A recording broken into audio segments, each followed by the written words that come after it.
Good morning and welcome to your Farm and Home Show. My name is Joanna Coles, and this morning Kristin Hildabrand is going to share with us all kinds of gardening tips for the month of March. Yes, I know. It's so exciting to know that we still can get outside and garden because gardening's never canceled. So we have prepared a checklist for the month of March, and it's really nice to have this checklist, Joanna, because everything from the lawn, the garden, even the landscape, it's just really good, helpful reminders because, sometimes you can get overwhelmed with where do I even start? So when's the best time? Yeah, absolutely. Like I don't want to be messing anything up as far as the blooming if you're pruning.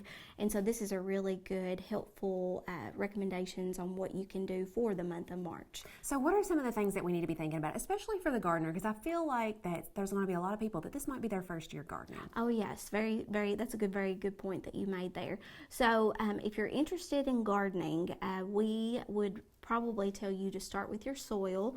And so if you want to start in a good area that you feel most comfortable in, you might want to think about gardening in containers because you probably got some containers at home that you've used for other reasons and you can just repurpose that. The thing with those containers you would want to look at are to make sure it's got drainage holes. You definitely need to make sure it's clean before you start, and then just have some good gardening soil, potting soil mixture ready to go. Now, a lot of times people are starting from seeds, but if you feel most comfortable, there's probably still places available that will have a good transplant for you. If not, starting seeds can be a little bit difficult. You just need to make sure they have plenty of light. But as we move from the spring into May, we've got a lot more sunlight available to us, so that should get better over time.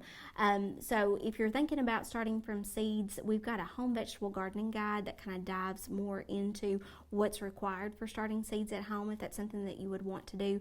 Some seeds are going to be better direct seeded in the ground, so if you're talking about things like maybe lettuces and things like that. Yeah, they almost can be kind of spread out over the top because those don't have a lot of seed really to them. They're just very thin if you think about it. So they can almost be scattered over top of the ground and planted that way, and then you can thin it out as it eventually starts to germinate. So that's a good option. And think about with those containers that you've got plenty of sunlight for whatever the crop that you're growing for. So that home vegetable gardening guide has everything in it from growing asparagus all the way to watermelon. So really it's a good guide and it's accessible online. So all you have to do is just type it into your favorite search engine box and you can pull that up and see specifically what is required for those plants, because you and I had probably some differences in what our family really enjoys to eat at home, so you would want to select something that they enjoy.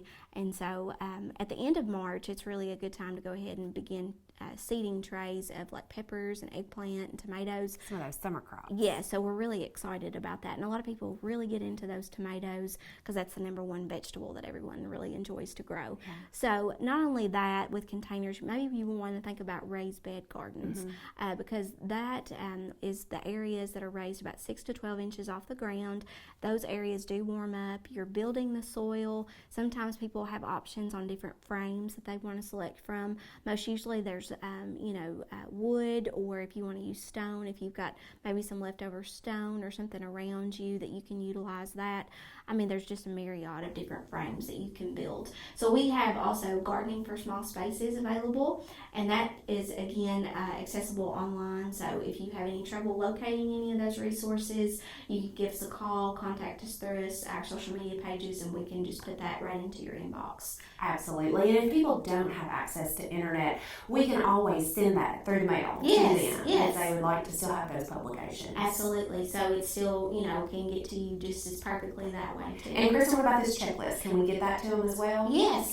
So this is going to be accessible through our social media, and again, we can email it to you guys. Whatever's easiest for you, just let us know. We can put it in your hands. All right. Well, Kristin, appreciate the information. We appreciate you watching the Farm and Home Show this morning. We hope you have a great day.